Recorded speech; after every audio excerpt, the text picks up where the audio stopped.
सबसे बड़ी खबर पहले आपके साथ शेयर करें। इस्राएली मीडिया के मुताबिक अमरीकी सदर डोनाल्ड ट्रंप और इस्राएली वज़ीर आज़म नेतन्याहू गजा में जंग खत्म करने पर मुत्तफिक हो गए हैं। टाइम्स ऑफ इसराइल के मुताबिक गजा की जंग इंतहाई तेज़ी से 2 हफ्तों में ख़त्म होने जा रही है। अखबार के मुताबिक डोनाल्ड ट्रंप और नेतन्याहू के दरमियान ईरान पर अमरीकी हमले के बाद टेलीफोनिक राबता हुआ था और इस राबते में ही ट्रंप और नेतन्याहू में जंग फौरी बंद करने पर इत्तफाक हुआ था। टाइम्स ऑफ इसराइल ने लिखा कि मुत्तहदा अरब इमारात और मिस्र गजा की पट्टी का मुश्तरका इंतजाम संभालेंगे। हमास को गजा की पट्टी से निकाला जाएगा और तमाम इसराइली यरगमालियों को रिहा किया जाएगा। इसराइली अखबार के मुताबिक गजा से निकलने के ख्वाहिशमंद फ़लस्तीनियों को मुख्तलिफ ममालिक में बसाया जाएगा। टाइम्स ऑफ इसराइल ने लिखा है कि सऊदी अरब और शाम इसराइल के साथ सफारती ताल्लुकात कायम करेंगे। दीगर अरब और मुसलमान ममालिक भी ऐसा ही करेंगे।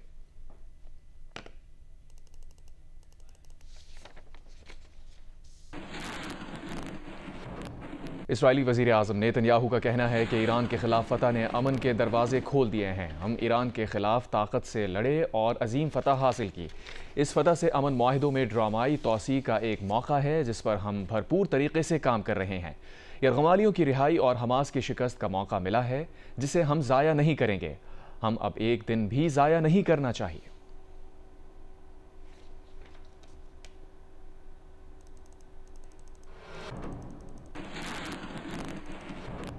शंघाई ताउन तंजीम के इजलास में भारत ने मुश्तरका एलामिया पर दस्तखत से इनकार कर दिया। भारतीय मीडिया का दावा है कि मुश्तरका एलामिया में पहलगाम वाक़े का जिक्र नहीं था, लेकिन बलूचिस्तान की बेअमनी में भारत के बिलवास्ता मुलविस होने का जिक्र मौजूद था।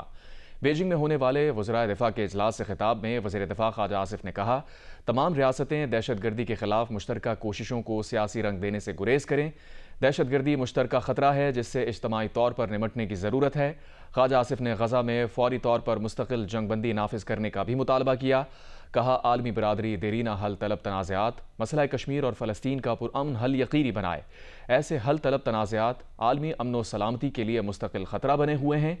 खित्ते की पायदार खुशहाली के मुश्तरका विजन के हुसूल के लिए पुरअमन और मुस्तहकम अफगानिस्तान ज़रूरी है।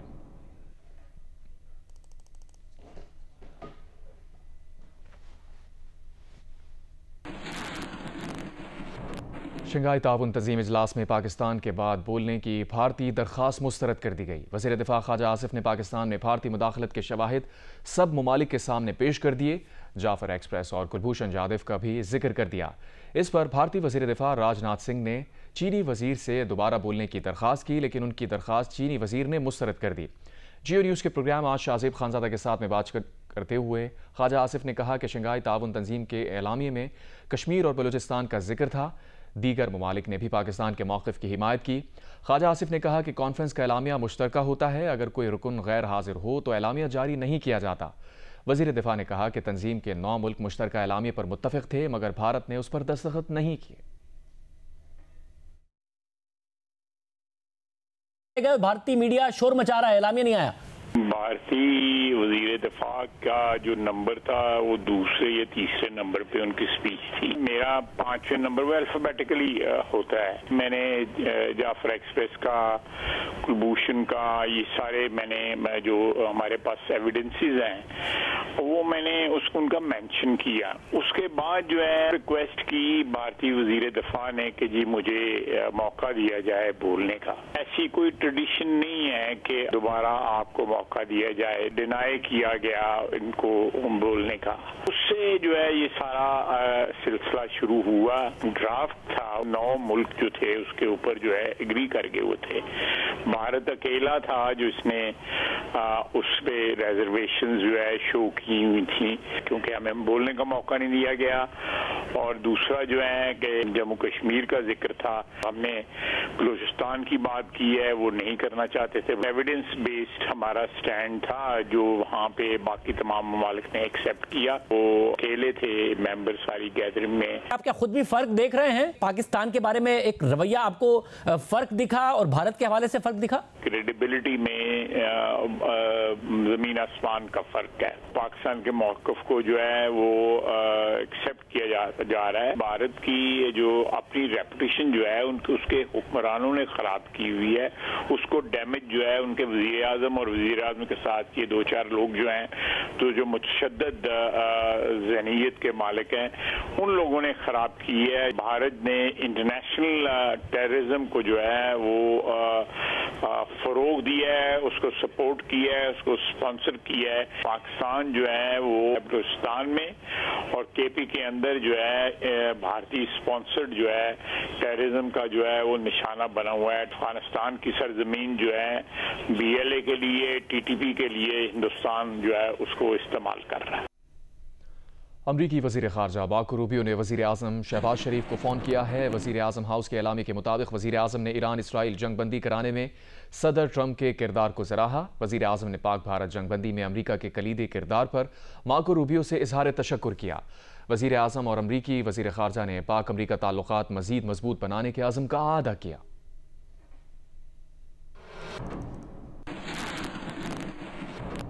चेयरमैन मरकजी रोयत हिलाल कमेटी ने कमेटी के इजलास के बाद ऐलान किया है कि मुहर्रम उल हराम 1447 हिजरी का चांद नजर आ गया है। यकम मुहर्रम उल हराम कल 27 जून को और यौम आशूर 6 जुलाई इतवार के रोज होगा।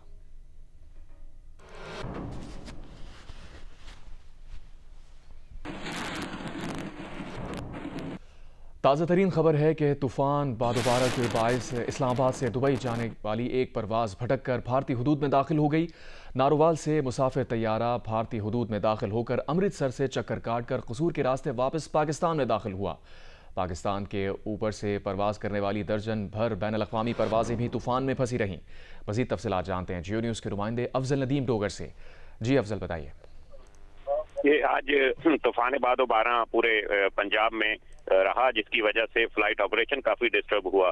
3 परवाजें तो ऐसी थी जो मुख्तलिफ एयरपोर्ट पर डाइवर्ट हुई। उसी तरीके 103 के करीब फ्लाइट्स ऐसी हैं जो डिले हुई। लेकिन एक दिलचस्प बात ये रही कि इसमें जो पाकिस्तान से ओवरफ्लाइंग की जो फ्लाइट थी वो भी काफी डिस्टर्ब हुई। तकरीबन 12 के करीब फ्लाइट्स ऐसी थी। इसमें एक इस्लामाबाद से दुबई की परवाज थी EK 615 जो कि रवाना हुई। तो रवाना टेक ऑफ करते ही उमूमन इन्होंने जो है वो कोयटा का रूट लेना होता है, लेकिन पायलट वहां भटक गया और गुजरांवाला सियालकोट से होते हुए जो पाकिस्तान से भारत की फ़िज़ाई हदूद में दाखिल हुआ और तकरीबन 12 मिनट तक अमृतसर से चक्कर काटते हुए वापस तैयारा जो है वो कसूर के करीब से पाकिस्तानी फ़िज़ाई हदूद में दाखिल होकर फिर अपना रीरूट हुआ। इस तरीके से तकरीबन 12 की करीब फ्लाइट्स हमने कैलकुलेट की हैं जिन्होंने काफी टाइम गुजारा पाकिस्तान की फ़िज़ाई हदूद में, सर्कलिंग की है और वेट किया है और वेदर में जो है वो फंस गई थी ये फ्लाइटें। ताहम जो है वो कोई ऐसा नाखुशगवार वाकया पेश नहीं आया। बहुत शुक्रिया अफजल नदीम डोगर, आपने डिटेल्स बताई।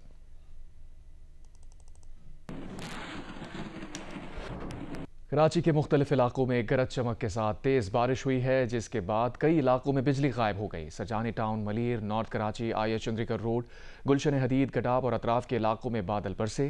Scheme 33, North Nazimabad, Model Colony, Safoora, Korangi, Landhi और सादी टाउन समेत मुख्तलिफ इलाकों में भी बारिश हुई, जिससे मौसम खुशगवार हो गया।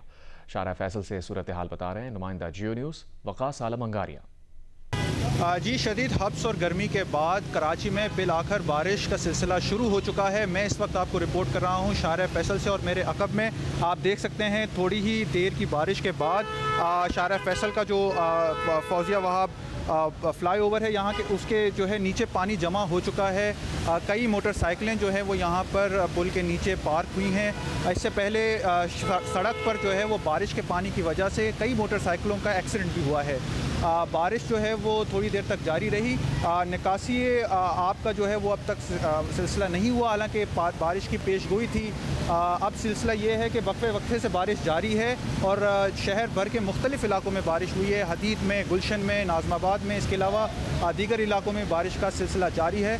बारिश के बाद हब्स भी जो है वो अब महसूस किया जा रहा है। देखना यह है कि इंतज़ामिया की तरफ से कितना जल्दी जो है वो निकासी आपका सिलसिला शुरू किया जाता है। जी, कौमी असम्बली ने फाइनेंस बिल की शिकवार मंजूरी दे दी। आइंदा माली साल का विफाकी बजट मंजूर कर लिया गया।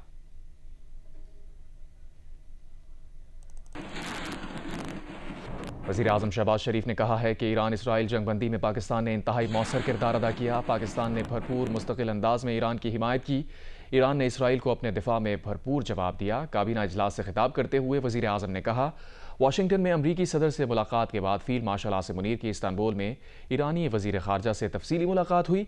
वज़ीर आज़म का कहना था कि उनकी ईरानी सदर और सऊदी वली अहद से टेलीफोन पर खित्ते की सूरत हाल पर गुफ्तगू हुई। सऊदी अरब ने जंगबंदी में अहम किरदार अदा किया।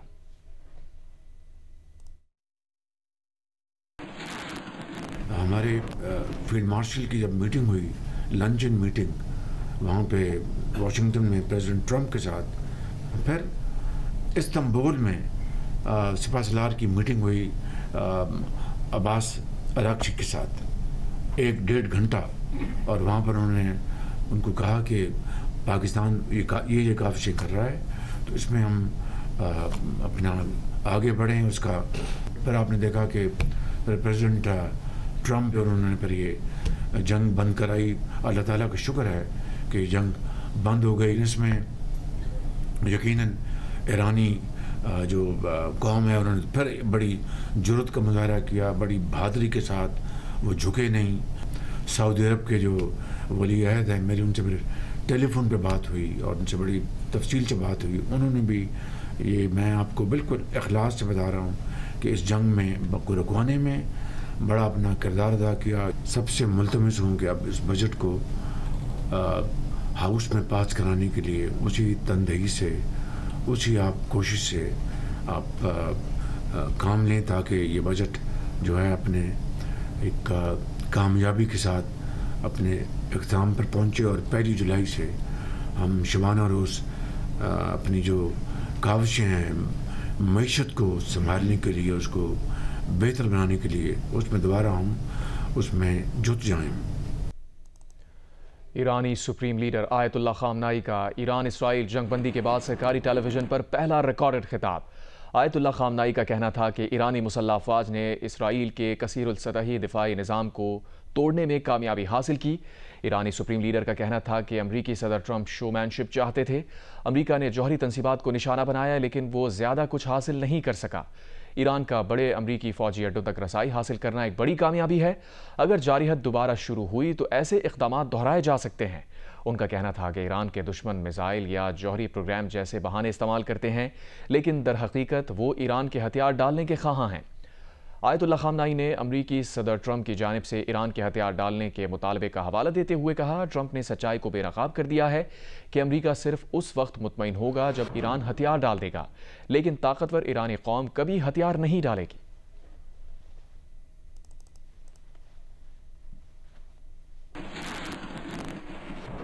ईरान के साथ 12 रोज़ा जंग ने इसराइली वज़ीर आज़म नेतन्याहू को इसराइल में सियासी सांस लेने का एक मुख्तसर मौका तो दिया, ताहम उन पर 50 से ज़ायद इसराइली यरगमालियों को बाजियाब कराने और गजा जंग ख़त्म करने के लिए दबाव बढ़ रहा है।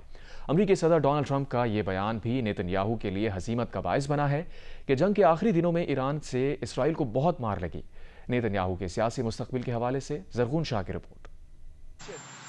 ईरान जंग के बाद अमरीकी सदर ट्रंप इसराइली ओपोजिशन और इसराइली अवाम की अक्सरियत की तरफ से इसराइली वज़ीर आज़म नेतन्याहू पर गजा जंगबंदी, मजलूम फ़लस्तीनियों की नस्लकुशी ख़त्म करने और 50 से ज़ायद इसराइली यरगमालियों को बाजियाब कराने के लिए दबाव बढ़ रहा है। सियासी उफक पर नेतन्याहू के खिलाफ हाल ही में 7 दिनों के अंदर एतमाद का वोट लेने का कहा गया। एक मौका पर नेतन्याहू की दाएं बाजू की हुकूमत ने बमुश्किल 1 वोट से अपनी बका को यकीनी बनाया। आखिरी लम्हात में कट्टर यहूदी जमातों का मुआहदा तय पा गया, जो इस हुकूमत का अहम हिस्सा है। माहिरीन और तज्जियाकारों के मुताबिक अगर ये मुआहदा न होता तो नेतन्याहू को पार्लिमान तहलील करने और नए इंतखाबात का ऐलान करना पड़ता। ताहम इसी दौरान इसराइल ने ईरान पर हमले शुरू कर दिए, जिससे न सिर्फ इसराइल की दाखिली सियासत बल्कि पूरे खित्ते की जोग्राफियाई सियासी सूरत-ए-हाल में हलचल मच गई।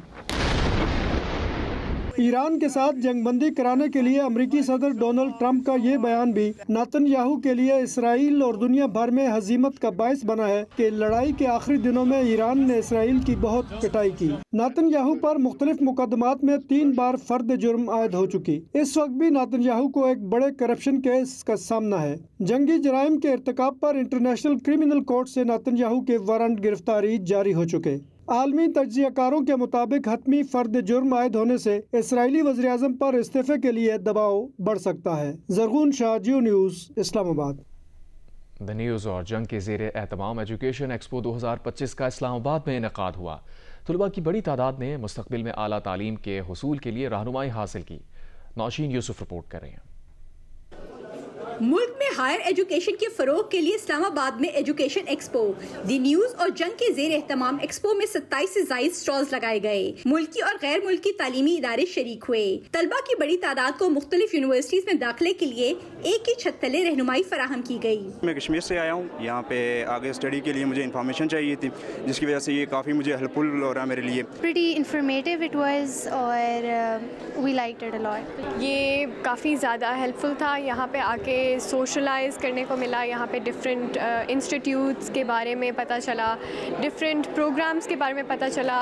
It help me figure out कि मैंने आगे जाके क्या करना है। तलबा को तफरी का मौका फराहम करने के लिए मुसव्वरी मुकाबले का एहतमाम भी किया गया। तलबा ने पेंटिंग्स बनाकर एक्सपो को 4 चांद लगा दिए। कैमरामैन इरफान हाशमी के साथ नौशीन यूसुफ, जियो न्यूज़, इस्लामाबाद। डैनी विलेनॉफ को जेम्स बॉन्ड की अगली फिल्म का डायरेक्टर चुन लिया गया है। वो इससे पहले ड्यून और ब्लेड रनर 2049 जैसी फिल्म्स बना चुके हैं। पंजाब, सिंध और आज़ाद कश्मीर के मुख्तलिफ शहरों में तेज़ हवाओं के साथ प्री मानसून बारिशों का सिलसिला शुरू हो गया।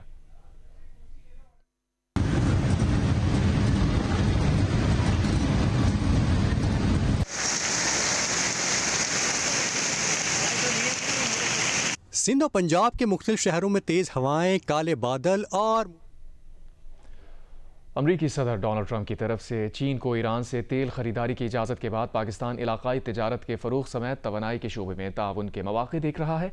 वज़ीर तिजारत जाम कमाल कहते हैं, सदर ट्रंप का बयान पाकिस्तान ही नहीं पूरी दुनिया के लिए मुस्बत इशारा है। ईरान से अमरीकी पाबंदियाँ हटने से पाकिस्तान को गैस की फराहमी मुमकिन हो पाएगी। सैफुर रहमान रिपोर्ट करें। ईरान पर आयद अमेरिकी पाबंदियां तवानाई मनसूबों समेत बैंकिंग चैनल्स मुयस्सर न होने के बायस तिजारत को भी बुरी तरह मुतासर कर रही हैं। ताहम अब अमेरिकी सदर की जानिब से चीन को ईरान से तेल खरीदारी की इजाजत ने पाकिस्तान के लिए भी तिजारत के फरोग के इम्कानात बढ़ा दिए। विफाकी वज़ीर तिजारत जाम कमाल खान कहते हैं, अब इस नई सूरत हाल में पूरे खित्ते में तिजारती सरगर्मियां फरोग पा सकेंगी। मैं तो बड़ा पॉजिटिव इसको इस लिहाज से देखता हूँ कि अगर ये रीजन खुलता है तो ये रीजन न सिर्फ पाकिस्तान के लिए बहुत बड़ी अपॉर्चुनिटी खोलेगा, बल्कि इस पूरे खित्ते में और यूरोप तक रसाई को भी इंशाल्लाह ले जा सकता है। पाकिस्तान में चूँकि एक बहुत बड़ी हमारी ज़रूरत इस बात की है, access to the European, Turkish, Russian, Central Asian markets की जो बात आती है, तो हमारी बड़ी बंदिश आती है कि हमारा एक्सेस जो ट्रांजिट है उसके इश्यूज़ आते हैं। और अगर ये ट्रांजिट खुल जाता है तो पाकिस्तान न सिर्फ ईरान के साथ बड़ा ट्रेड कर सकता है, बल्कि पाकिस्तान की रसाई टर्की और यूरोप तक और सेंट्रल एशिया और रशिया तक बहुत आराम से लैंड रूट्स पे बनती है। वज़ीर तिजारत का कहना है, अमरीकी पाबंदियां हट जाने की सूरत में पाकिस्तान को ईरान से गैस दस्तयाबी मुमकिन हो पाएगी। अब टाइम आएगा, आप IP को हुकूमत पाकिस्तान, ईरान, आपको पता है वैसे भी आर्बिट्रेशन में है केस, और उसको थोड़ा सा एड्रेस करने की ज़रूरत पेश आएगी। और ईरान के जैसे अगर सैंक्शंस में अगर रिलैक्सेशन हम देखते हैं तो उसका जो सबसे बड़ा बेनिफिशरी या उसका जो सबसे बड़ा कस्टमर बन सकता है ईरान के लिए, वो पाकिस्तान बन सकता है। और पाकिस्तान है भी, जहाँ में एक बहुत बड़ी हमारी ज़रूरत गैस की तो है, लेकिन गैस की उन कीमतों पे है जो कि उसकी कंपैटिबिलिटी बने। अब ये बात की बात है कि हम देखेंगे कि वो प्राइसिंग स्ट्रक्चर पाकिस्तान को कितना फीजिबल पड़ता है। माहिरीन के मुताबिक अगर वाशिंगटन वाकई तेहरान पर पाबंदियों में नरमी की पॉलिसी अपनाता है तो पाकिस्तान के लिए ईरान से बराह रास्त सस्ता तेल और गैस खरीदने का दरवाज़ा खुल सकता है, जो दरामदी बिल में कमी का बायस बनेगा। हालिया पेशरफ्त ईरान पाकिस्तान गैस पाइपलाइन जैसे तवील अरसे से बंद पड़े मंसूबे को मुकम्मल करने की तरफ बड़ा कदम हो सकता है। साथी रिपोर्टर नौरीन सलीम जंजुआ के साथ सैफुर रहमान, जियो न्यूज़, इस्लामाबाद।